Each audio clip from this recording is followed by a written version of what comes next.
नमस्कार दोस्तों। सक्षम लाइव प्रोग्राम में आपका स्वागत है। जैसा कि आप जानते हैं कि हम प्रति सप्ताह आज के दिन बच्चों की, खासकर छोटे बच्चों पे बात करते हैं। और हमारे बीच में मदन लाल जी हैं। मदन लाल जी मोबाइल क्रिसिस के कर्मठ सिपाही हैं और लगातार जो है बच्चों के हित के लिए आवाज उठाते रहते हैं, उनके लिए काम करते रहते हैं और लगातार प्रयास उनका रहता है कि हम ज्यादा से ज्यादा लोगों तक पहुंच पाए जाएं और बच्चों की आवाज, बच्चों की जो आवश्यकताएं हैं, बच्चों की जो जरूरतें हैं, उनको पूरा कैसे किया जाए, उसके लिए समाज जागरूकता का अगर बात कहें तो वो लगातार प्रयास होता रहता है। साथ ही जो है इनका प्रयास समाज जागरूकता के साथ साथ जो है सरकार को भी जगाने का बीच बीच में काम लगातार करते रहे। तो हमारे बीच में मदन लाल जी हैं। मदन लाल जी, आपका बहुत बहुत धन्यवाद लाइव शो में आने के लिए और लगातार जुड़ने के लिए। साथ ही नमस्कार। नमस्कार संतलाल जी और बाकी सभी दर्शक जितने भी हम लोगों को देख रहे हैं उन्हीं सभी को नमस्कार।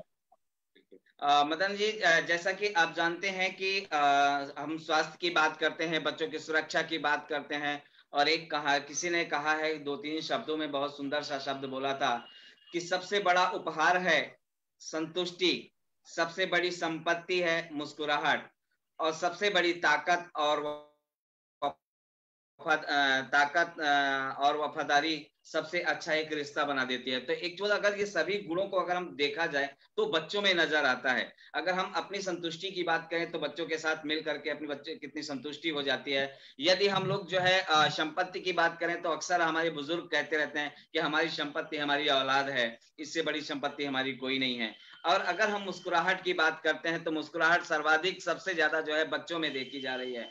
और बच्चे ही हमारी सबसे बड़ी ताकत हो जाते हैं और बच्चों से ज्यादा वफादारी शायद और किसी में हो। तो वो जो चीजें हम लोग देख पा रहे हैं, वो चीजें जो हम लोग जानते हैं, और लेकिन इतना सब कुछ जानते हुए भी हम अनभिज्ञ क्यों हुए, क्यों हमें बार बार बच्चों के बारे में, जिसे हम खुद जन्म देते हैं, जिसे हम खुद पालते हैं, जिसके लिए हम खुद पूरी जीवन की अपनी ईमानदारी की जो पूंजी होती है उसे लगा देते हैं, इसके बावजूद भी क्यों हमें बार बार बच्चों के लिए, बच्चों के बारे में इतना चिंतन करना पड़ता है। ये थोड़ा सा एक चिंता भरी बात है। और दूसरा एक और भी बात है कि ये सारी चीजें जब हम लोग जानते हैं कि ये सारी चीजें समाहित हैं, ये सारी चीजें होती हैं बच्चों से, और पूरा हमारा भविष्य इन्हीं बच्चों के साथ में टिका हुआ है, तो फिर हमें भी इस बात को ध्यान देना चाहिए कि हम अपने ही बच्चे की बात क्यों करते हैं, हम अपने पड़ोसी के बच्चे की बात क्यों नहीं करते।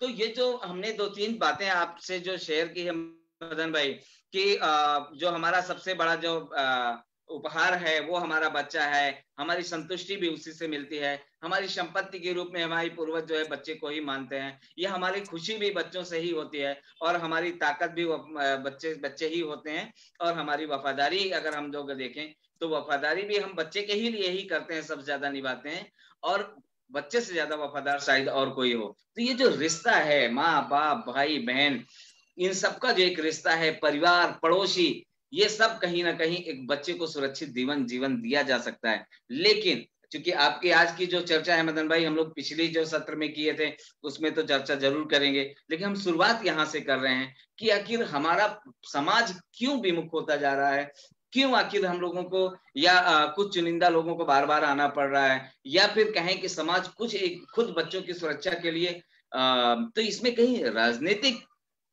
क्या समीकरण ऐसा कुछ बनता जा रहा है, या व्यक्तिगत सोच इसके जिम्मेदार हो बनती जा रही है, या स्वयं की खुददारी है, या फिर कहेंगे सिर्फ मेरा ही बच्चा सुरक्षित रहे, बाकी बालों से कोई लेना देना नहीं है। ये सारी जो चीजें हैं मुझे लगता है इसको समझना बेहद जरूरी है। तो हम इसके बारे में पहले जानना चाह रहे थे कि आखिर ये सोच कैसे आ रही है और किस तरह आ रही है, इसके बाद हम आगे चर्चा को बढ़ाएंगे।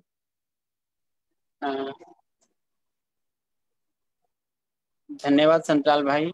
और जो आपने आज सवाल उठाया है वो काफ़ी सोचने का विषय है और उस पर आज हम लोग चर्चा करेंगे। क्योंकि एक बच्चे की जब हम बात करते हैं और जैसा आपने बोला भी कि जब हम बच्चे की बात करते हैं पूरा परिवार जो है वो बच्चे के इर्द गिर्द है। अगर हम जितने भी दिल्ली में अधिकतर जो दिल्ली में रहने वाले लोग हैं वो सब प्रवासी हैं। कोई यूपी बिहार राजस्थान अलग अलग स्टेट से लोग दिल्ली में आए हैं कमाने खाने के लिए। और अगर जब हम उनके साथ बातचीत करते हैं तो वो वो उनका जो जवाब होता है वो इसलिए यही होता है कि भाई हम दिल्ली में आए हैं अपने बच्चों के लिए, बच्चों को अच्छा स्वास्थ्य दे सके, बच्चों को अच्छी शिक्षा दे सकें, बच्चों को अच्छी तालीम दे सकें और उनका सही तरीके से भरण पोषण कर सकें। इसलिए हम लोग अपना गांव और खेती बाड़ी छोड़ के और यहाँ शहर में आए हैं ताकि उनका जीवन अच्छे से हो सके, जो जीवन हमने जिया है उससे बेहतर जीवन हमारे बच्चों का हो सके। तो इसी सोच के साथ जो दिल्ली या जो बड़े शहरों में जो लोग आते हैं उसी सोच के साथ आते हैं और बच्चा जो होता है वो केंद्र बिंदु होता है। ये बात बिल्कुल सही है। और बच्चे के जब हम विकास की बात करते हैं, बच्चे के पालन पोषण की बात करते हैं, बच्चे के डेवलपमेंट की बात करते हैं तो उसमें सिर्फ परिवार ही नहीं, परिवार के साथ साथ समाज और सरकार, ये तीन मुख्य हितधारक हैं जो बच्चे को प्रभावित करते हैं। वो प्रभाव सकारात्मक भी हो सकता है, नकारात्मक भी हो सकता है। तो ये तीन लोग हैं जो प्रभावित करते हैं बच्चों को, परिवार, समाज और सरकार। जब तक ये तीनों लोग एक साथ नहीं होंगे तब तक बच्चों के विकास की जो परिकल्पना है, बच्चों के लिए जो एक उज्जवल भविष्य की जो हम बात करते हैं वो पूरी नहीं हो पाएगी। ये तीनों हितधारकों को एक साथ आना पड़ेगा, तभी बच्चों का जो उज्जवल भविष्य है वो संभव हो पाएगा, तभी परिवार का सपना पूरा हो पाएगा और परिवार का सपना पूरा हो पाएगा तो देश का सपना पूरा हो पाएगा। तो जैसा कि अभी पिछले 2 सत्र में हम बात भी कर चुके हैं और हम बच्चे से पहले की बात कर चुके हैं कि गर्भावस्था से 2 सत्रों में हमने बात किया कि गर्भावस्था के दौरान बच्चे की जो देख रेख की बात है वो की और फिर प्रसव की बात की। और शायद आज आपने विषय दिया है उस विषय के अनुसार आज हम लोग बातचीत करेंगे बच्चे की, और बच्चे में भी विशेष तौर पे छोटे बच्चों की बातचीत। बिल्कुल बिल्कुल मदन भाई, हमारे बीच में जो है CWC मेंबर हैं उत्तर पश्चिमी जिला के राम किशोर जी, वो लगातार हमारे देख रहे हैं और उन्होंने आपको थैंक्स बोला है आज के इस कार्यक्रम को लगातार करने के लिए। आयशा है, नेहा है, बहुत सारे लोग हैं जो लगातार आज शुरुआत से ही इनके कमेंट्स आने लगे हैं और खासकर राम किशोर जी को लिए कि वो कहीं ना कहीं बच्चों के हित के लिए लगातार काम करते रहे हैं और आज भी प्रयासरत हैं। और जब भी बच्चों की बात आती है तो वो सबसे पहले खड़े हो जाते हैं और किसी प्रकार के यानी कि उस तरह की वो नहीं सोचते हैं क्या होने वाला है, क्या होगा, लेकिन जब बात हित की बात आती है तो किसी भी रूप में वो सामने नजर आते हैं। तो वो भी हमारे बीच में है। हम लोग जो है पिछले सत्र में जो चर्चा किया था मदन भाई, वो मुख्य रूप से जो हमारी चर्चाएं थी वो प्रसव के दौरान थी कि प्रसव के बाद हमें कैसे करना चाहिए, प्रसव के समय हमें क्या करना चाहिए, इसके बाद क्या होना चाहिए, और उसमें बहुत विस्तार से हम लोगों ने चर्चा किया था।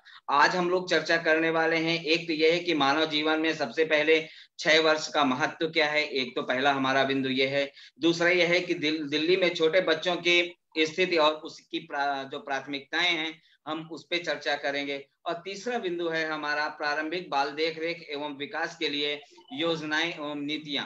तो ये जो 3 अहम बिंदु हैं जिस पे हम लोग चर्चा करने वाले हैं, और ये मुझे लगता है कि जितने भी साथी हैं उन सबको बैठ करके आज इसको देखना चाहिए, जानना चाहिए। और एक एक बिंदुओं को अगर हम लोग समझ नहीं पाएंगे, इसको जान नहीं पाएंगे, तब तक हम लोग अगर हम देखें कि बाल विकास की बात करें या छोटे बच्चों के हित के लिए हम लोग चिंतक अपने आप को कहें या हम कहें कि हम सब कुछ बच्चा सही हो जाएगा, वो सही नहीं होगा। हमें एक दूसरे से सीखना होगा। और यदि जो दर्शक है, यदि जो अनुभवी लोग हमारे देख रहे हैं लगातार, हम उनसे भी निवेदन करेंगे कि आपके यदि कुछ सुझाव यदि हैं तो आप हम दोनों को दे सकते हैं। हम दोनों इस तरह, क्योंकि हम लोग सीखने वाले हैं, हम लोग तो सीख कर सीख रहे हैं, ना कि हम सीख करके तो पैदा हुए नहीं। बहुत सारे ऐसे भी लोग होते हैं जो बिल्कुल पायलट की तरह आते हैं और बहुत लंबी लंबी बोलते हैं। तो एक जमीनी अनुभव जो है वो अनुभव हम लोग शेयर कर रहे हैं आप सबके बीच में।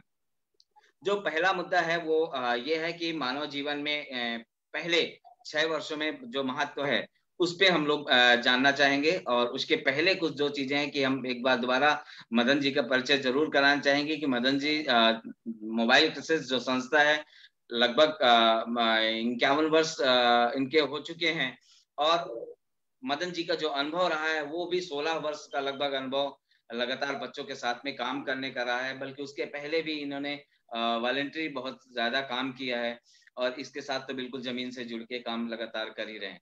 तो वो जो अनुभव रहा है बच्चों के जीवन को, तो हम इसलिए बार बार मदन जी के साथ में चर्चा कर रहे हैं या मदन जी का नाम ले रहे हैं, क्योंकि इन्होंने बच्चों को जन्म से पहले से लेकर के पूरे 6 वर्ष के जो उम्र तक का जो बच्चा होता है, उनके लिए पूरी तरह अपने आप को एक तरह से कहते हैं कि हवन कुंड में जैसे आहुति देना है, तो इस तरह आहुति दिया है। और इस तरह की जो आहुतियां होती हैं वो कहीं ना कहीं पूरे समाज को एक नई दिशा दिखाती हैं और बच्चों के उज्जवल भविष्य के लिए लोगों को मोड़ती हैं। तो हम जानना चाहेंगे मदन भाई कि जो हमारा जो ये लक्ष्य है, जो पहला हमारा उद्देश्य है मानव जीवन में पहले 6 वर्ष का महत्व, उस पे हम लोग चर्चा स्टार्ट करते हैं। तो आप शुरुआत करें कि हम उस पे आपके क्या अपने विचार हैं, और जो साथी हमें जोड़ना चाहेंगे वो जरूर अपने विचार जोड़ते जाएंगे। बिल्कुल संतलाल भाई, ये आप बिल्कुल ठीक कह रहे हैं कि हम और आप दोनों सीखने की प्रक्रिया में हैं, और जो भी जानकारी इकट्ठी है हमारे पास, मतलब जो जानकारी हमारे पास है वो हम शेयर कर रहे हैं, और बाकी जितने भी पार्टिसिपेंट, जितने भी लोग दर्शक हमें देख रहे हैं, उनके सुझाव का हम दोनों साथी स्वागत करते हैं। तो जैसा कि अभी आपने बोला कि मानव जीवन में पहले 6 वर्ष की अगर महत्व की अगर हम बात करते हैं, तो इसको एक उदाहरण से समझने की कोशिश करते हैं हम लोग कि जो पहले 6 वर्ष है मानव जीवन में, वो नींव का काम करते हैं। और जैसे कि हम लोग मकान बनाते हैं, मकान को हम देखते हैं कि जो नींव होती है, जमीन के नीचे हम गड्ढा खोदते हैं, और गड्ढा खोदते हैं, फिर उसके नीचे की जो दीवार हम लोग नीचे से चुन के लाते हैं, उसमें हम देखते हैं कि 18 इंची की दीवार हम लगाते हैं, फिर नींव के अंदर 18 इंची का पिलर लगाते हैं, फिर इसके बाद 18 से फिर उसको हम 9 इंची में चेंज करते हैं, और 9 के बाद जब दीवार ऊपर आ जाती है, जमीन के ऊपर आ जाती है, तो फिर हम उसको 4 इंची में खड़ा करना शुरू कर देते हैं। तो इस क्यों करते हैं हम लोग ऐसा? ताकि नींव में हम इतना इन्वेस्ट क्यों करते हैं? 18 इंची, 9 इंची, और ऊपर जाके फिर हम जब जमीन के ऊपर आ जाता तो उसमें 4 इंची की दीवार हम लगाना शुरू कर देते हैं। हमें यह समझना पड़ेगा कि चाहे वो पढ़ा लिखा है, अनपढ़ है, गांव में रहता है, शहर में रहता है, वो बहुत अच्छे तरीके से इस चीज को जानता है कि भैया मुझे अपने मकान की जो नींव है, नींव को मजबूत करना है। नींव मजबूत होगी तो मैं ऊपर 4 इंची की दीवार भी लगा दूंगा, तो बहुत अच्छे तरीके से मैं अपने मकान को आगे अच्छे तरीके से 4 मंजिल 5 मंजिल तक ले जा सकता हूँ। वो बहुत अच्छे तरीके से हर एक व्यक्ति समझता है, चाहे वो गाँव में रहता है, चाहे वो शहर में रहता है। बिल्कुल उसी तरीके से जो पहले 6 वर्ष है मानव जीवन में, वो नींव का ही काम करते हैं। ये जो पहले 6 साल हैं, इस पे पूरा जीवन निर्भर करता है। मानव का जो पूरा जीवन है वो इस पे निर्भर करता है। अगर हम दिल्ली की बात करें, और दिल्ली में हम अगर 6 वर्ष के जो 6 वर्ष से छोटे बच्चे हैं, उनके नंबर को देखें, आंकड़े को देखें, उनकी भागीदारी को देखें, तो टोटल जो जनसंख्या है दिल्ली की, उसमें 12%, टोटल जनसंख्या में 12% 6 वर्ष से छोटे बच्चे हैं।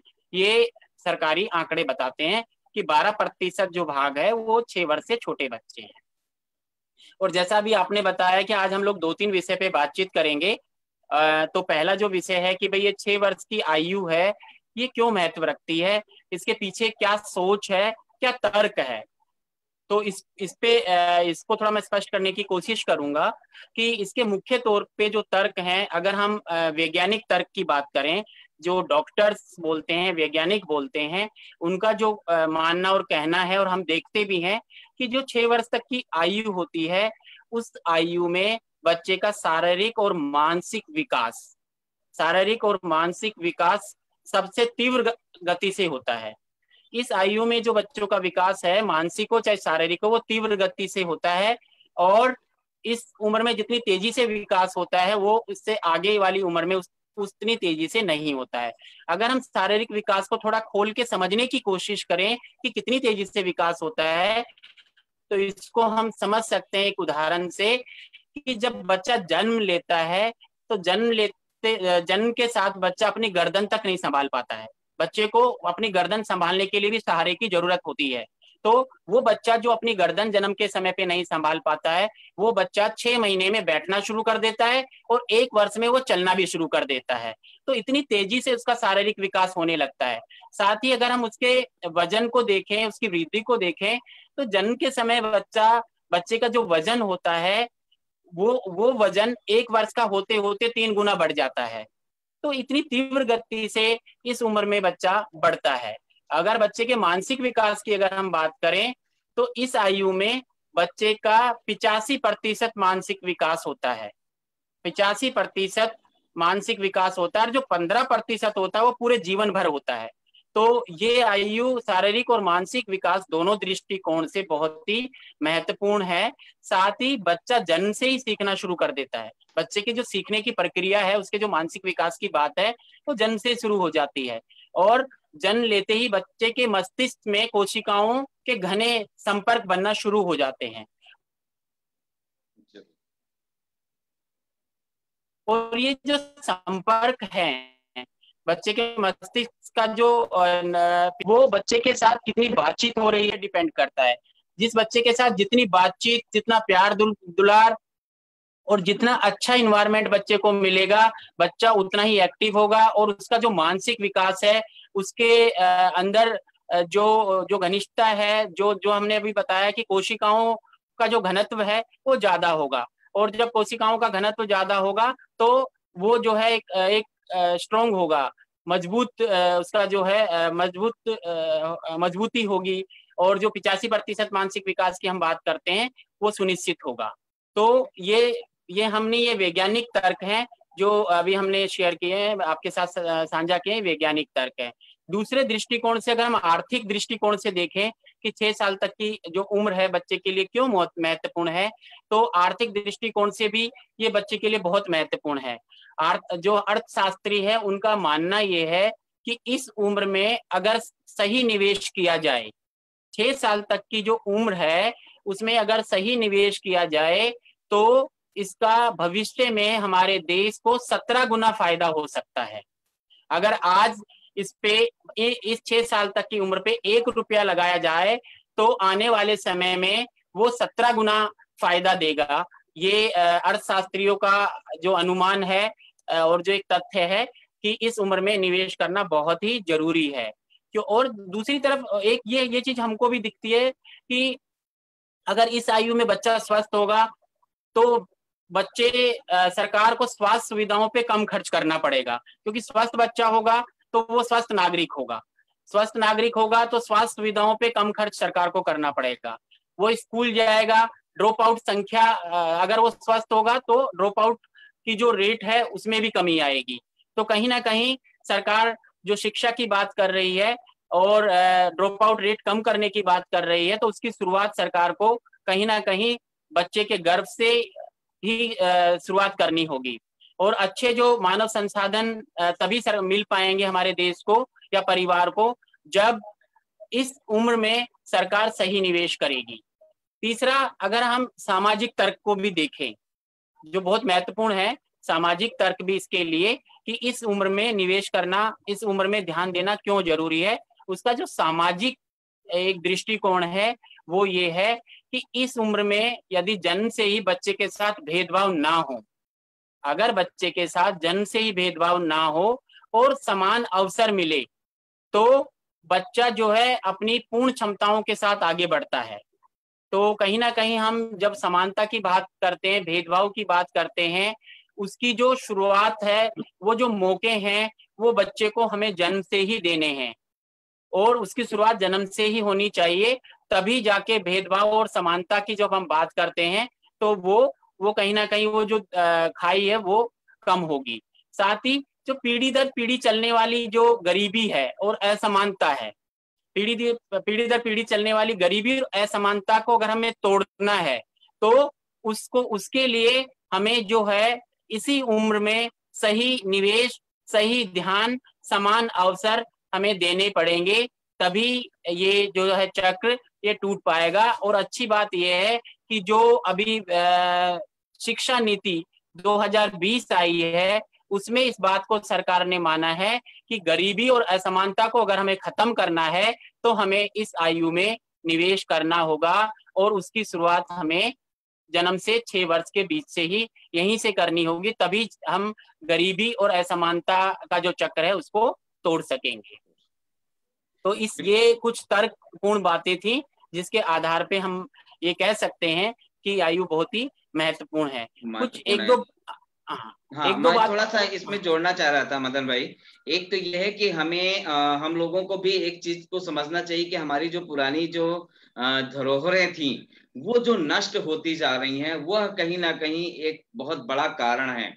उदाहरण के लिए मैं आपको बता दे रहा हूँ कि आपने शायद पहले कभी देखा हो कि चूंकि मैंने तो नहीं देखा, लेकिन मैंने सुना है और मेरी माँ ने हमें सुनाया है। बच्चा जन्म के बाद से बच्चे को जो गाना गा करके जो लोरियां सुनाई जाती थी, वो लोरियां कहाँ चली गई? उसका यानी कि आप उसको गाने से क्यों तौल रहे हैं? आप उसको संगीत से ही मत तौलिए। उसका एक वैज्ञानिक प्रभाव प्रमाण था। बच्चों को कहानियां सुनाना है, बच्चों को एक प्रेरणादायक कहानी सुनाना है, बच्चों को जो है लोरी थपकी दे करके लोरियां सुनाना है। हम लोग भी अक्सर मीटिंग जब करते हैं तो हम लोग मीटिंग की अक्सर शुरुआत गाने से करते हैं। क्यों करते हैं? वो इसका भी एक कारण है, चूंकि एक दृष्टिकोण उसका बने, एक पूरी मीटिंग का एक दृष्टिकोण है। इसी तरह बच्चों का भी था कि बच्चों को लोरियां जो सुनाई जाती थी, उससे उसका मानसिक यानी कि जो केंद्रित जीवन की जब हम लोग बात करते हैं, वो कहीं ना कहीं मन दिमाग उसका केंद्रित होता था। दूसरा, उससे उसको अच्छी नींद आती थी और उसको प्यारे प्यारे सपने आते थे। यानी उससे कि वो माँ का एहसास नींद में भी पूरा भरपूर करता था। आज की डेट में हम बच्चों के सामने सिगरेट पी रहे हैं, हम बच्चों के सामने दारू पी रहे हैं, हम बच्चों को सामने लड़ाई कर रहे हैं। वो आप गोद में है बच्चा, आप सोचते हैं कि बच्चा समझदार नहीं है, बहुत छोटा है, इसको कुछ आता नहीं है, मियाँ बीबी आपस में लड़ ही रहे हैं। वो बच्चे पे क्या प्रभाव पड़ता है, इसका प्रमाण जो है बच्चा जन्म होने के कुछ दिनों बाद आपको नजर आ जाता है। तो मुझे लगता है कि ये जो चीजें खत्म हुई हैं, वो चीजें जो उसको हमें पुनः जीवित करना होगा। और यहाँ ही नहीं, हमारे आंगनवाड़ियों में, हम आंगनवाड़ियों में भी कहानियों का दौर खत्म हो गया है। अब वो कहानी और चुटकुले अब खत्म हो गए हैं, कैसे क्या है। अब तो वो किताबों से या व्हाट्सएप से पढ़ पढ़ के या जैसे जो दौर आया है उस तरह की चीजें। लेकिन जो प्रेरणादायक चीज थी, जो उनके भविष्य को उज्जवल बनाती थी, जिनसे उनका मानसिक विकास डेवलप होता था, दिमाग की वृद्धि होती थी, जैसा आपने कहा कि 85% दिमाग इनका डेवलप हो जाता है उस दौरान तक, 6 वर्ष की उम्र के पहले तक। तो 6 वर्ष की उम्र तक 85% तो तब होगा जब हम 85% लाइक काम करेंगे। तो सिर्फ डॉक्टर का कहना कि 85% हो जाएगा तो हम उसको क्या करें कि 4 लोगों को लगातार उसके पीछे लगा दें, उसको गोद से नीचे ना उतरने दें, उसको जमीन में खेलने नहीं देंगे, उसको दौड़ने नहीं देंगे, यानी इतना प्रोटेक्शन कर देंगे कि वो किसी लायक ही ना रह जाए। तो मुझे लगता है वो भी खतरनाक है। तो ये जो चीजें थी जो हमारे पूर्वजों ने हमें दिया था, जो हमारी धरोहरें थी, वो कहीं ना कहीं गायब नहीं होनी चाहिए। हमें उसको रखना पड़ेगा। बच्चों को आज भी हमें थपके में, चूंकि मैं उदाहरण के लिए मैं बता दूं, मेरी बेटी का अभी लगभग 22 साल की है, लेकिन वो बीमार होने के बाद वापस बचपन में पहुंच गई। और अभी भी जब मैं उसके साथ में शाम को बैठता हूँ तो वो लेटती है तो मेरी तरफ देखती है, जब मैं उसके सर पे हाथ थपथपाता हूँ तब वो अच्छी अच्छी नींद में सो जाती है। तो मुझे लगता है कि ये जो चीजें होती हैं, इसको जानना, इसके पीछे जो वैज्ञानिक तकनीकी तर्क है, उसको भी समझना बेहद जरूरी है। इसके बारे में आपकी क्या राय है? संतराल भाई, ये बात बिल्कुल सही है कि जो 85% मानसिक विकास की हम बात करते हैं, वो 85% मानसिक विकास के लिए निवेश बहुत जरूरी है। और निवेश के रूप में एक बहुत महत्वपूर्ण बात जो अभी आपने कही और आपने उसको परंपरागत चीजों के साथ जोड़ा, वो बहुत महत्व रखती है। क्योंकि दो बच्चे हैं, एक एग्जाम्पल से अगर हम समझना चाहें, दो बच्चे हैं, दोनों बच्चों को आप स्वास्थ्य सुविधाएं अच्छे से दीजिए, स्वास्थ्य सुविधाएं अच्छे से उनको दीजिए, उनको अच्छे से पोषण दीजिए, सारी चीजें बराबर समान दीजिए। एक बच्चे के साथ आप एक काम एक्स्ट्रा करिए, वो है बातचीत, उसके साथ गतिविधियां, उसके साथ खेल खिलौने, प्यार दुलार। ये चीज सिर्फ एक चीज अगर आप एक्स्ट्रा कर देंगे तो दोनों बच्चों में आर्थिक रूप से निवेश बराबर कीजिए।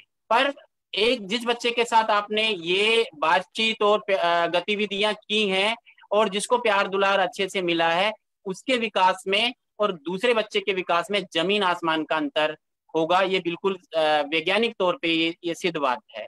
तो ये बात बिल्कुल सही है कि जो 85% मानसिक विकास की हम बात करते हैं, उसमें प्यार दुलार का बहुत महत्व है।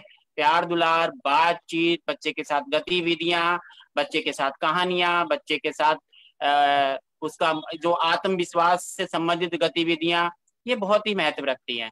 दूसरी बात, इस एक जो बहुत खतरनाक बात है और बहुत सोचने वाली बात है वो ये है कि इस आयु में, 6 वर्ष तक की आयु में जो शारीरिक और मानसिक विकास की हम बात करते हैं, ये विकास दोबारा जिंदगी में नहीं हो सकता।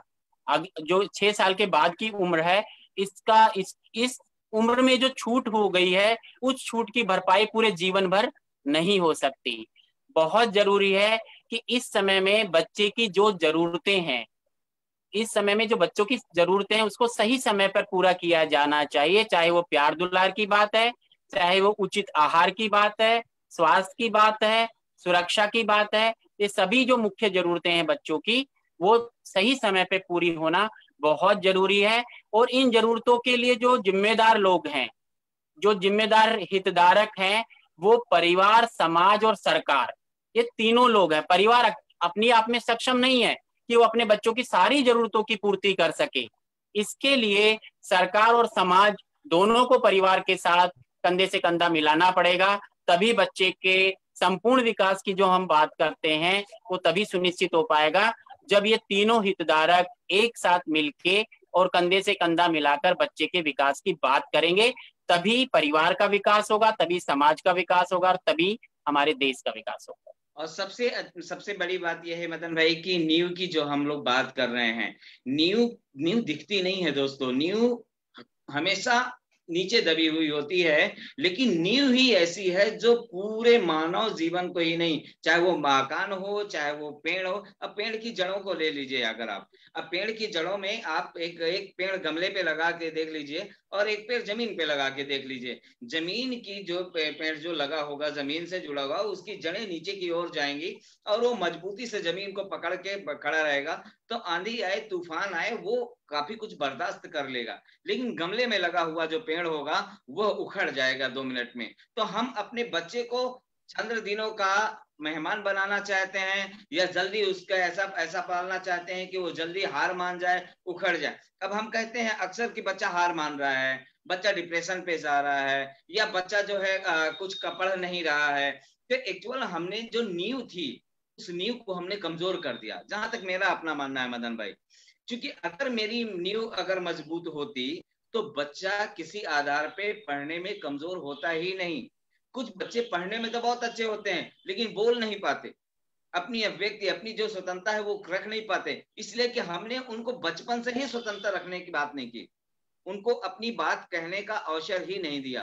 अब आपने, चूंकि मैं जब छोटे बच्चे को गोद में लेते हैं, अगर हम उसके साथ हंसने लगते हैं और बाबू राजा बाबू कहीं कह करके हम उससे प्यार करने लगते हैं, दुलार करने लगते हैं, तो वो हमसे बातें करने लगता है। उस अट्रैक्शन को समझना बेहद जरूरी है। वो क्या है, वो क्यों ऐसा कर रहा है, उसकी क्या वो हमें जानना चाहता है, वो समझना चाहता है, वो हमसे बोलना सीखना चाहता है। वो हमारे कभी दाढ़ी पकड़ेगा, कभी मूंछ पकड़ेगा, कभी आंख पकड़ेगा, कभी बाल पकड़ेगा, कभी कान पकड़ेगा। एक्चुअल वो जानना चाहता है ये क्या है। हमारी जो चीजें हैं, यानी कि हम जब मानव विकास की बात करें तो नींव है, तो नींव को इतना सहज मत समझें जितना सहज हम लोग उसको बच्चे को जन्म दे देते हैं, इसके बाद उसकी देखरेख उस ढंग से नहीं समझते। एक्चुअल नींव, बच्चों की नींव एक बहुत बड़ा पार्ट है, हमें उसको गहराई से समझना होगा। बल्कि नींव जितनी, नींव में आप बीच में कहीं गैप देकर देख लीजिए, आपका मकान चंद्र दिनों में धराशायी हो जाएगा। तो और पेड़, ऊपर से पेड़ वाला ही खड़ा रहे जमीन पे, लेकिन दूर से जरा जमीन खोद के उसकी जड़ें काट के देख लीजिए आप, वो पेड़ गिर जाएगा, सूख जाएगा। तो जितना जरूरी पेड़ है, जितनी जरूरी मकान है, या जितना जरूरी हमारा मानव जीवन है, उससे कहीं ज्यादा जरूरी हमारी नींव है मजबूत। तो वो जो नींव के बारे में आपने बताया, तो मुझे लगता है कि ये बेहद बहुत ही अच्छी बातें हैं और हम इसको समझना चाहिए, हर बच्चे की नींव को मजबूत करना। और आज हम लोग सरकार की बात करें, सरकार भी उसके लिए कहीं ना कहीं जिम्मेदार है कि वो आज तक हम उस विषय पे ज्यादा विचार नहीं कर पा रहे या नहीं कर पा रहे हैं, या हम उसमें और उसके लिए जरूरी है कि हमारा चिंतन ना होना, हम लोग उसके लिए जागरूक नहीं है, अवेयरनेस नहीं है, हम लोग उसके लिए एडवोकेसी नहीं करना चाहते हैं, हम लोग उसके लिए सामने नहीं आना चाहते हैं। शायद यह भी एक कारण है। तो ये जो बात आपने कही है नींव की, और दूसरा जो निवेश की आपने कही कि अगर बच्चे को वाकई, अगर बच्चे के बचपन में, यदि 6 वर्ष से पहले अगर उम्र में अगर बच्चे को सही निवेश, सही देखरेख, सही लाड़ प्यार लालन पालन और उसका प्यार दुलार अगर उसे मिलता रहे, यानी जो उसकी आवश्यकताएं हैं, जो नींव है, अगर उसको सही टाइम पे सारा कुछ मिलता रहे, तो वो 17 गुना जो उसका जो उसकी भरपाई कर सकता है, तो वो बहुत बड़ी चीज है और इसको हमें जानना बेहद जरूरी है। तो इसी के साथ में हम लोग आगे जानना चाहेंगे, क्योंकि अगला हमारा बिंदु है दिल्ली में छोटे बच्चों की स्थिति और उसकी प्राथमिकताओं पे जो हमारा है। हम चाहेंगे कि आप उसमें हम सबका मार्गदर्शन करें, क्योंकि बहुत सारे दर्शकों ने हमें बहुत सारी चीजें लिखी हैं, कमेंट्स किया है। वहां पर रितु है, सविता है, सविता है, आयशा है, बहुत सारे लोगों ने लिखा है। मैं सबको नाम तो नहीं पढ़ सकता। सचिन यादव जी हैं, बहुत सारे लोगों ने लिखा है, साजिदा है, और तो शंभू प्रसाद जी हैं, और सरिता जी हैं, सब लोगों ने लिखा है। तो आप सबका बहुत बहुत धन्यवाद। मैं सबके कमेंट्स एक साथ जरूर नहीं पढ़ सकता, लेकिन लगभग लगभग एक ही चीजें लिखी गई हैं जो हम लोग बोल रहे हैं, और जो नहीं बोल पा रहे हैं वो मदन भाई हमें जोड़ देंगे। तो मदन भाई, हम चाहते हैं कि आप इसके बारे में हम सबका मार्गदर्शन करें। संतराल भाई, एक चीज जो आपने बोली कि जड़ या नींव की अगर बात कर रहे हैं, मकान की नींव की बात करें, तो वो दिखती नहीं है। बात बिल्कुल सही है कि वो दिखती नहीं है, पर उसका रोल बहुत महत्वपूर्ण होता है। बिल्कुल उसी तरीके से चाहे समाज की बात करें और चाहे सरकार की बात करें, जब हम 6 साल से छोटे बच्चे की बात करते हैं तो वो भी नहीं, वो दिखते नहीं है, वो भी दिखते नहीं है सरकार और समाज को, और वो प्राथमिकता पे है ही नहीं। और ये इस बात को, ये जो मैं एक दो आंकड़े आपके साथ शेयर करूंगा, जो दिल्ली के ही आंकड़े हैं, जो इस बात को बहुत अच्छे तरीके से पुख्ता करते हैं। जैसे अगर हम दिल्ली में 6 साल से छोटे बच्चे की स्थिति को देखें, तो आज भी दिल्ली में हर चौथा बच्चा अपनी उम्र से कम वजन का है। हर चौथा बच्चा अपनी उम्र से कम वजन का है, जितना उसकी उम्र के अनुसार वजन होना चाहिए उससे कम वजन का है। दूसरा आंकड़ा है कि, और ये सरकारी आंकड़े हैं, दूसरा आंकड़ा है कि आधे से अधिक बच्चे, 6 साल से छोटे आधे से अधिक बच्चों में खून की कमी है। जितना खून उनको उनमें होना चाहिए उससे कम खून है आधे से ज्यादा बच्चे को, मतलब हर दूसरा बच्चे में खून की कमी है। ये 6 साल से छोटे बच्चों के आंकड़े हैं और दिल्ली के आंकड़े हैं, और ये आंकड़े बिल्कुल स्पष्ट तरीके से ये दर्शाते हैं कि ये जो बच्चे हैं ये वाकई में ही दबे हुए बच्चे हैं जो नजर नहीं आते। जिस तरीके से मकान की नींव नजर नहीं आती, उसी तरीके से ये बच्चे जो हैं, ये आंकड़े सिद्ध करते हैं ये स्थिति है हमारे यहाँ दिल्ली में छोटे बच्चों को लेके। और इसके अगर हम कारण देखें तो ये कारण जो हैं वो परिवार, समाज और सरकार तीनों तरफ से हैं। सिर्फ इसके लिए रिस्पॉन्सिबल सिर्फ परिवार भी नहीं है, सरकार भी नहीं है और समाज भी नहीं है। और जैसा कि हमने पहले भी बात की कि इन तीनों जो हितधारक हैं, इन तीनों को मिलना पड़ेगा, और जब तक ये तीनों नहीं मिलेंगे तब तक बच्चे के संपूर्ण विकास की परिकल्पना नहीं हो सकती।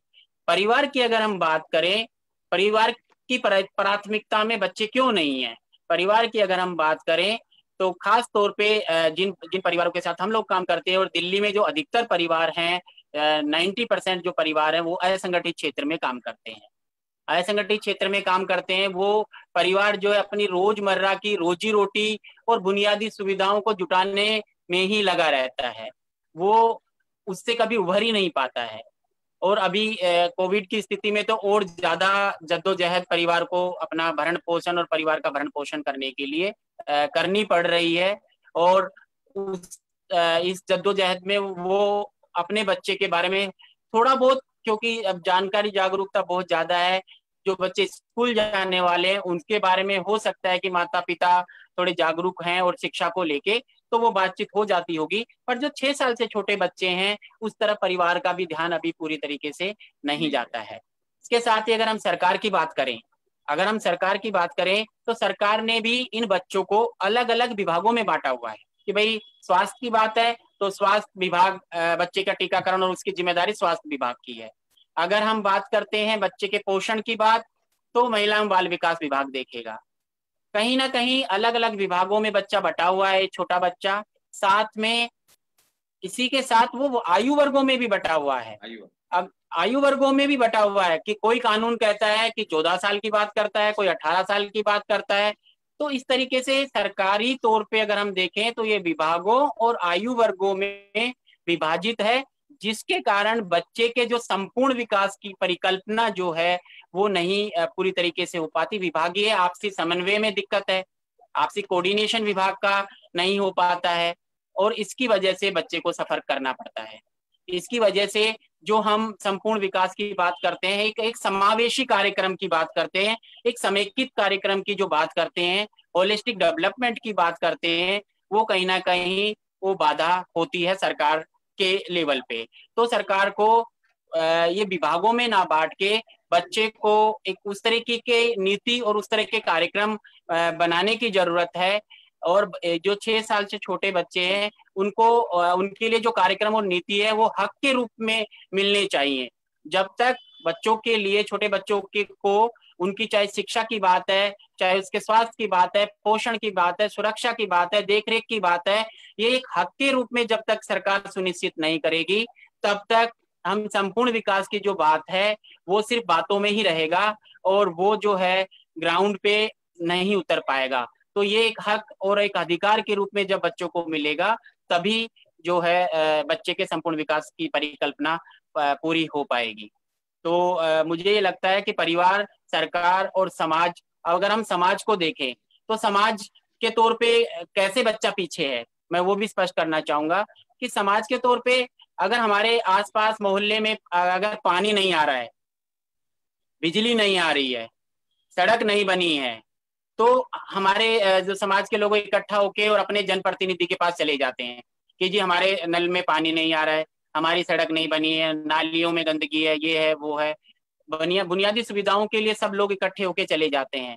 आप भी संतलाल भाई काम कर रहे हैं कम्युनिटी के अंदर, कितनी बार जो अभिभावक है, समाज है, मैं अभिभावक को एक इकाई मान रहा हूं, पर मैं जब समाज की बात कर रहा हूं तो एक सामूहिक ताकत की बात कर रहा हूं। तो कितनी बार हम छोटे बच्चों के मुद्दों को या बच्चों के मुद्दों को लेके और अपने जनप्रतिनिधि के पास गए, अपने निगम पार्षद के पास गए, अपने एमएलए के पास गए, नीति निर्माताओं के पास गए, कितनी बार गए, एक बहुत बड़ा सोचने का विषय है। इसलिए अगर हम बच्चे के संपूर्ण विकास की बात करते हैं तो तीनों जो हितधारक हैं, परिवार, समाज और सरकार को एकजुट होना पड़ेगा और तभी हम संपूर्ण विकास की परिकल्पना कर सकते हैं।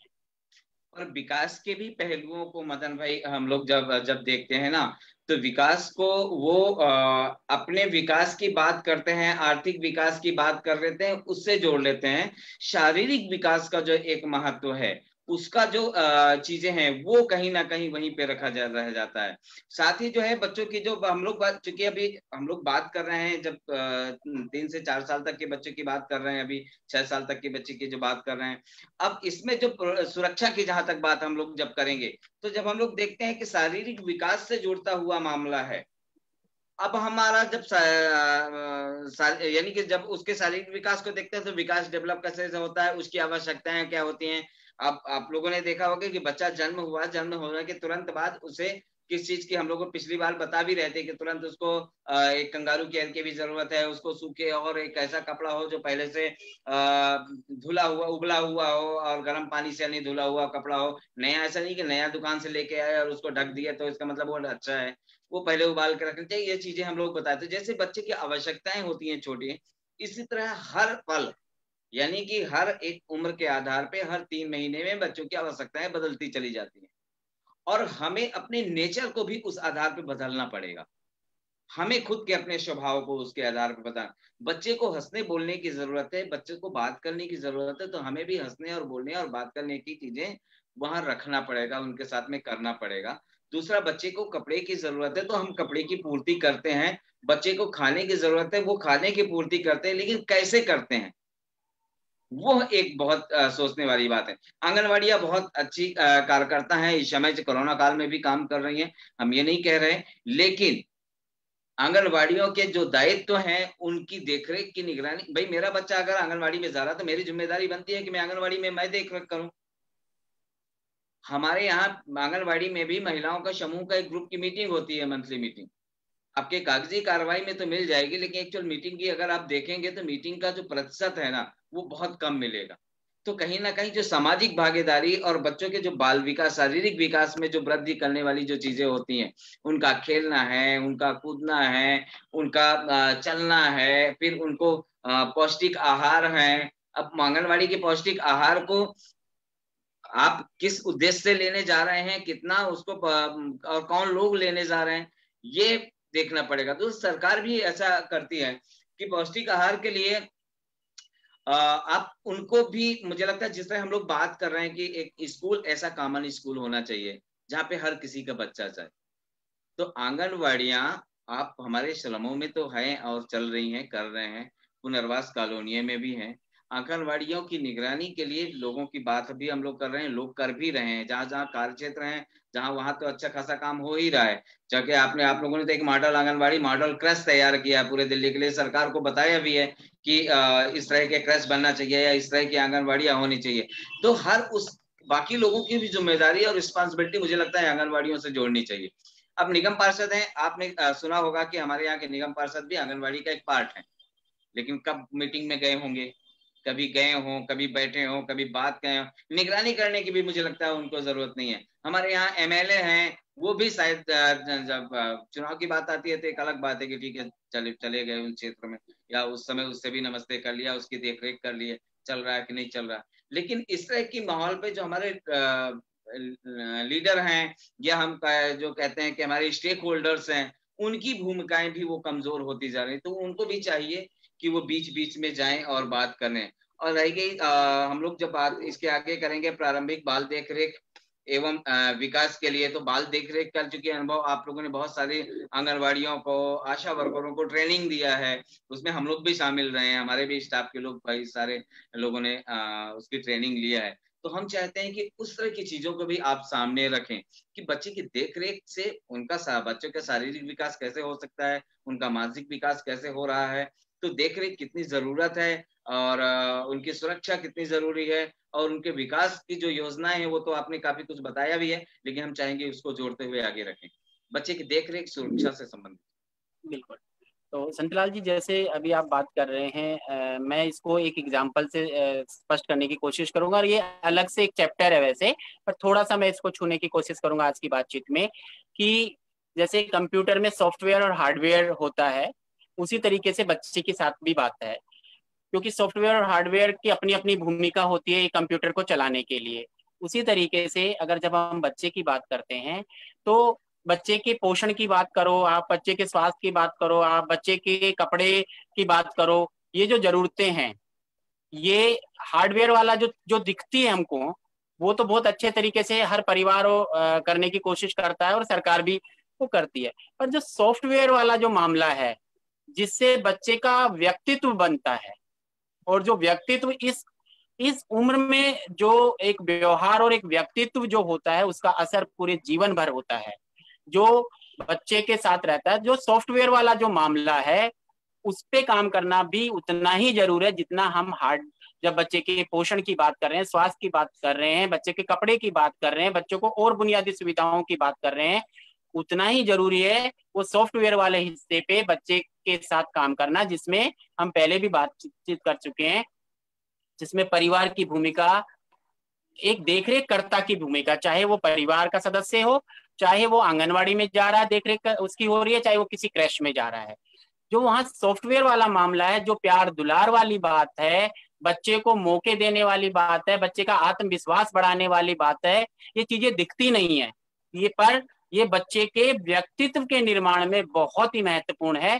फिर कभी किसी दिन मतलब इस पे हम अलग से एक सत्र रखेंगे, और बहुत अच्छे तरीके से इसको समझेंगे कि सॉफ्टवेयर और जो हार्डवेयर है बच्चे का, वो कैसे बच्चे के व्यक्तित्व निर्माण में काम आता है। तो उस पर हम लोग बातचीत करेंगे।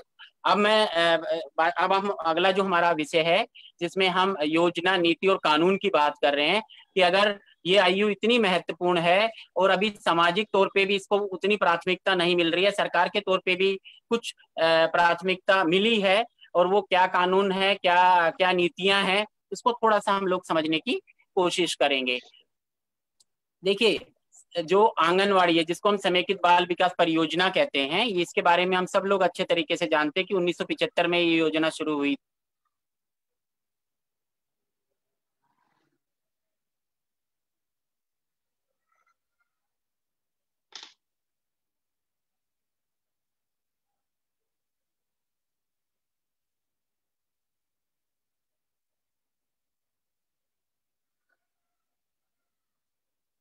आपकी आवाज जो है, आपकी आवाज म्यूट है थोड़ा।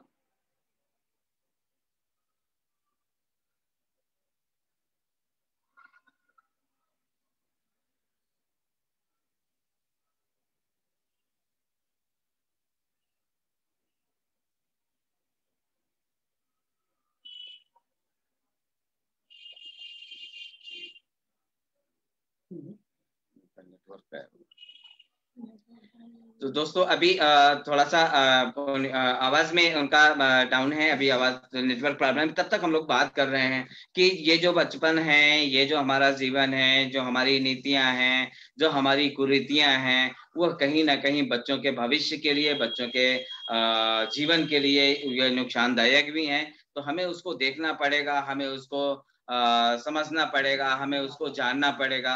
और देखना, सुनना, जानना ये हमारे बच्चों के लिए बहुत जरूरी है। साथ ही दोस्तों हम लोग ये भी करेंगे कि ये जो चीजें जो मदन भाई जोड़ रहे थे अभी, वो दोबारा अभी अपनी चीजों को रखेंगे कि हमारी जो योजनाएं हैं, हम योजनाओं का फायदा, हम योजनाओं का लाभ कितना उठा पाते हैं, कैसे उठा पाते हैं, और क्यों नहीं उठा पाते हैं, हम उस पर भी अभी चर्चा कर रहे हैं। तो मदन भाई जहाँ से मुझे लगता है जहाँ से शुरू हम लोग रुके थे, उससे अपनी चर्चा वहां से और भी। हाँ हाँ, तो बस आंगनवाड़ी की हम बातचीत कर रहे थे कि 1975 से इसकी शुरुआत हुई थी, और अभी भी उसकी स्थिति से हम सब लोग वाकिफ हैं। हम सब लोग जानते हैं कि अभी भी जिन उद्देश्यों को लेकर कार्यक्रम शुरू हुआ था, उन उद्देश्यों से अभी हम काफी दूर हैं। तो समाज और सरकार और परिवार को जागना पड़ेगा। तब तक सरकार और समाज और परिवार नहीं जागेगा, तब तक इस कार्यक्रम की स्थिति में बहुत ज्यादा बदलाव आने की गुंजाइश नहीं है। इसके साथ ही जो कामकाजी महिलाएं हैं, कामकाजी महिलाओं के लिए जो विशेष कार्यक्रम है वो राष्ट्रीय क्रैश योजना, नेशनल क्रैश स्कीम जो है वो कामकाजी महिलाओं के लिए है, जिसमें 6 माह से लेके और 6 वर्ष तक के बच्चों को पूरे दिन देखरेख की व्यवस्था है। और इस योजना में बच्चे के सर्वांगीण विकास की बात है, जिसमें स्वास्थ्य की बात, टीकाकरण की बात, उसके पूरे विकास की बात शामिल है। और इस योजना का जो संचालन है वो गैर सरकारी संस्थाओं की भागीदारी से सरकार सुनिश्चित कर रही है। ये कामकाजी महिलाओं के बच्चों के लिए स्कीम है, जिसकी जानकारी भी हमारे समुदाय में, खासतौर पे अगर हम देखें तो समुदाय में इसकी भी जानकारी बहुत ही कम लोगों को है कि सरकार की। शायद फिर रुक गई है, तो हम लोग ये बता रहे हैं। अभी आ रही है? हेलो।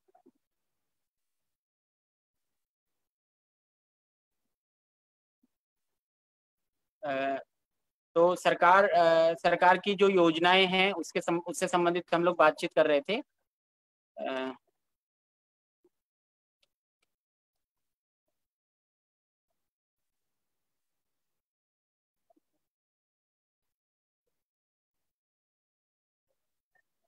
रहे हैं कि छोटे बच्चों के लिए, तो अभी मदन भाई लगातार वही बात कर रहे हैं कि जो सरकार की योजनाएं हैं, जो राष्ट्रीय जो नीतियां हैं, और जो चीजें जो लगातार मांग, कई वर्षों से लगातार मांग करते हुए भी वो अधूरे में कहीं ना कहीं लटकी हुई हैं, उनकी जो कारण है, ये गोलमोल जो रवैया है वो क्यों है, कारण क्या है उसके पीछे का, उस पर लगातार हम लोग मदन जी अपनी बात को रख रहे हैं। हाँ मदन जी, तो आगे हम लोग वहां से ही शुरुआत करेंगे जहाँ से आपने अभी छोड़ा था। तो वही हमने बात की कि कामकाजी महिलाओं के लिए राष्ट्रीय क्रैश योजना है, जिसकी जानकारी हमारे समुदाय में आज भी नहीं है।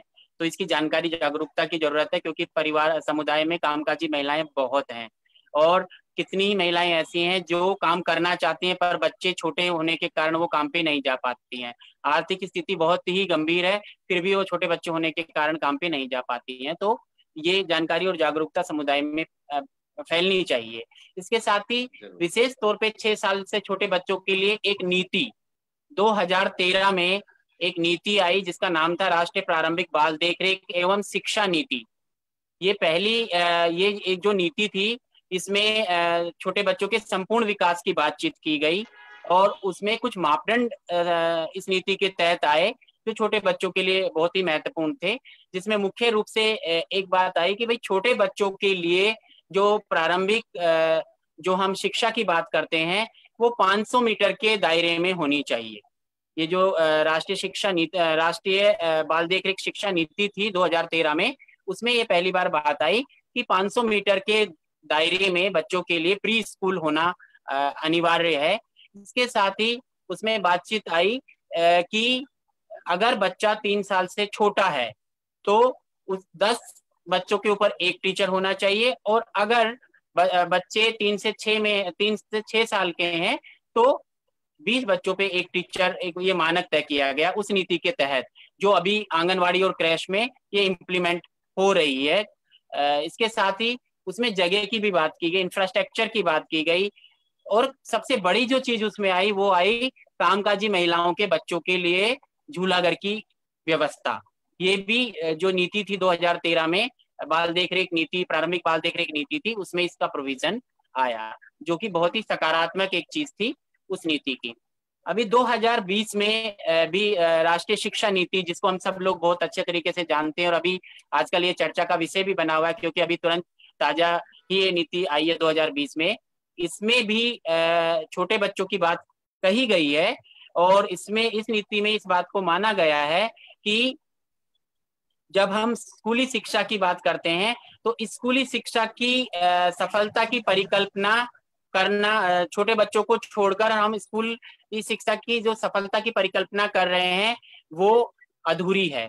जब तक छोटे बच्चों की 3 साल से जो छोटे बच्चे हैं और 3 से जो 6 साल तक के बच्चे, दो अलग अलग भागों में इस नीति में भी इन बच्चों को देखा गया है कि 3 साल से छोटे बच्चों के लिए भी हमें सोचना पड़ेगा, उसके लिए भी कार्यक्रम हमें निर्धारित करना होगा, और 3 से 6 साल के जो बच्चे हैं उनके लिए भी प्री स्कूल जो शिक्षा है वो निर्धारित करनी पड़ेगी। और इस नीति में माना गया कि 3 साल से जो 6 साल के बच्चे हैं वो आज भी प्री स्कूल, करोड़ों बच्चे प्री स्कूल की शिक्षा से वंचित हैं, और इस नीति में ये लक्ष्य रखा गया कि 2030 तक सभी बच्चों को, भारत के सभी बच्चों को शाला पूर्व शिक्षा, गुणवत्तापूर्ण शाला पूर्व शिक्षा के साथ जोड़ा जाएगा। तो ये कुछ नीतियां थी जिसमें छोटे बच्चों की बात की गई। कुछ कानून भी हैं जिसमें क्रैश की बात विशेष तौर पे बोली गई है। एक मैं आपके साथ कुछ एग्जाम्पल के तौर पे शेयर करना चाहूंगा, साझा करना चाहूंगा। एक है कारखाना अधिनियम 1948, कारखाना अधिनियम 1948, क्योंकि ये जानकारी भी हमारे जो कारखाना फैक्ट्रीज में जो लोग काम करते हैं उनको, उन मजदूरों को ये जानकारी भी नहीं है कि जो कारखाना अधिनियम 1948 है, और इसके साथ ही जो खदानों में काम करते हैं उनका एक कानून बना हुआ है, जो खदान अधिनियम 1992, उसमें ये कहा गया, इन दोनों कानूनों में ये कहा गया कि जिस कार्यस्थल पर 30 से ज्यादा महिलाएं होंगी वहां पर जो नियोक्ता है, जो मालिक है, उसको बच्चों के लिए क्रैश की व्यवस्था करनी होगी। ये कानून में शामिल है। इसके साथ ही भवन एवं निर्माण मजदूर कानून 1996 है, उसमें भी क्रैश का प्रोविजन है।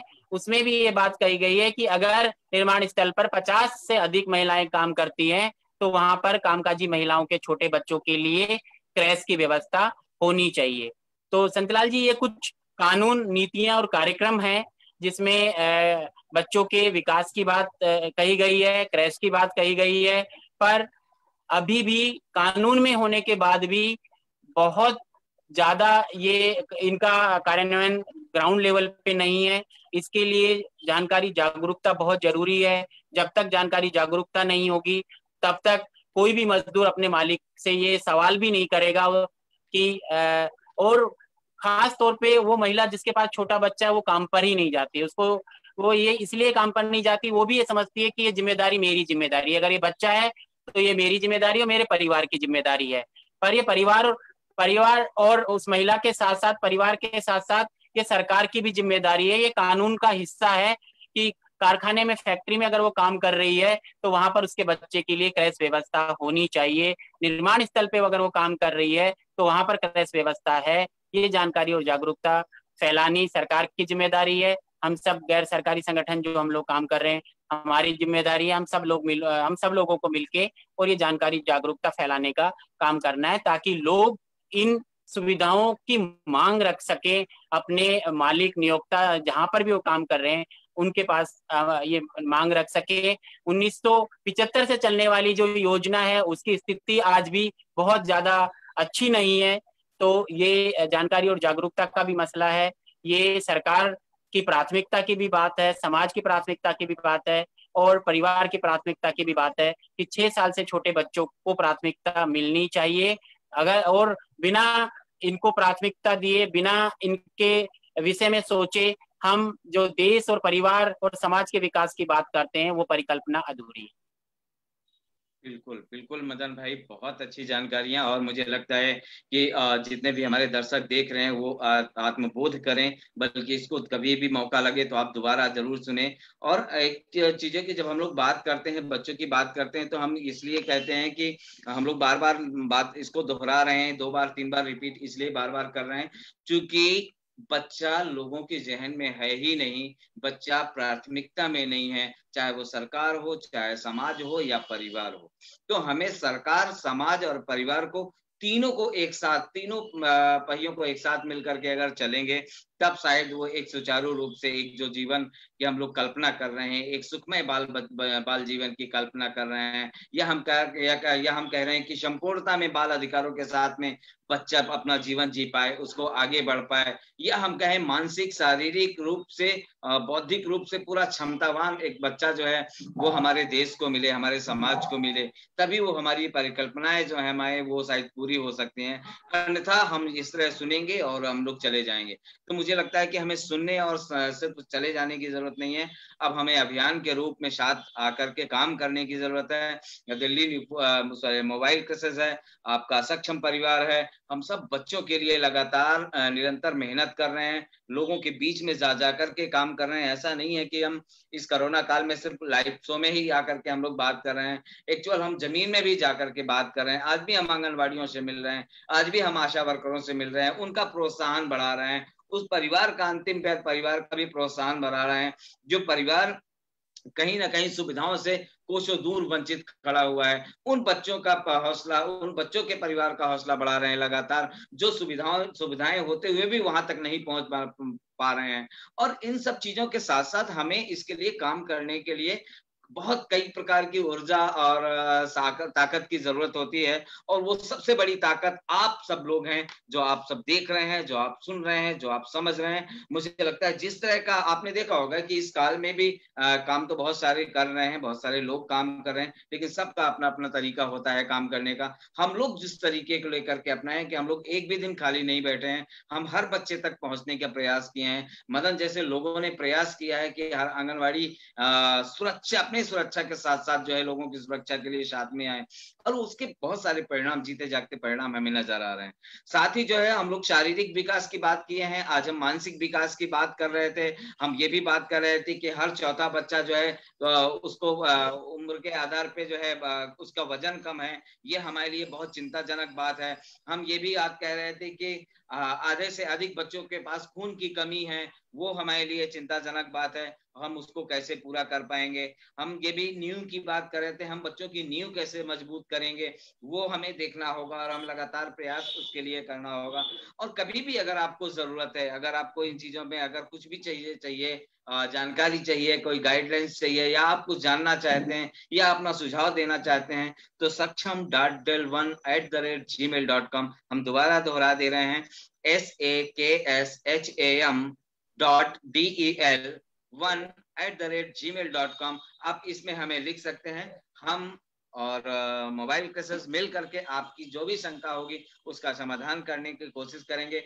और हम लोगों ने ये भी बताया था कि बच्चों का जो यदि बचपन में अगर सरकार थोड़ी सी ध्यान दे दे तो 17 गुना तक जो है उसका अपने जीवन में वो फायदा कर सकता है। हम लोग सामाजिक दृष्टि से जो भेदभाव जो हो रहा है, असमानता जो हो रही है, उस पे भी हम लोगों ने चर्चा किया है। हम राष्ट्रीय प्रारंभिक देखरेख एवं शिक्षा नीति पे भी चर्चा आज हम लोगों ने किया है।